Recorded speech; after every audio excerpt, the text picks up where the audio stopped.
মই কিন্তু জুবিন দাক জ্বলাই দিয়াটো বিচৰা নাই মই কিন্তু জুবিন দাক সংৰক্ষণ কৰাটো বিচাৰিছো জুবিন দা কি মানুহ আপোনালোকে বুজি পাইছে নে নাই বাৰু জুবিন দা অকল মানে গায়ক নহয় গীতিকাৰ নহয় সংগীতজ্ঞ নহয় জুবিন দা দেন কেয়াৰ এটা মানুহ কাকো কেয়াৰ নকৰা যি সময়ত অসমীয়া জাতিয়ে যি কথা ক'ব লাগে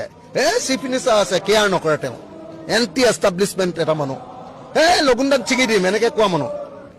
ব্ৰাহ্মণ মানুহ এটাই লগুণ ছিঙি দিম বুলি কোৱা কথাটো সহজ পাইছে নেকি কোনোবাই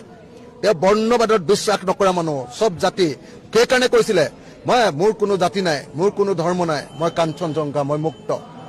এনেকুৱা কথা ক'ব পৰা মানুহ অসমত জন্ম হৈছে নেকি কওক গতিকে তেওঁক আমি হেৰুৱাব খুজিব নোৱাৰো সেইকাৰণে তেওঁৰ মৃত্যুৰ পাছতো তেওঁক মই ভাবো যে মামি কৰা নে কিবা বুলি কয় নহয় এনেকে যে সংৰক্ষণ কৰি ৰাখে যে মই ভাবো যে তেওঁ বডিটো সংৰক্ষণ কৰিব লাগে আমাৰ উত্তৰ পুৰুষে তেওঁক আহি মাজে মাজে চাব তেওঁ কথাবিলাক চিন্তা কৰিব তেওঁ অসমখন কেনেকে গঢ়িব বিচাৰিছিলে ভাবিব তেওঁ সমাজবাদৰ কথা কৈছিলে সেই কথা ক'ব আৰু তেওঁ যে কৈছিলে জাতি থাকিব নালাগে ধৰ্ম থাকিব নালাগে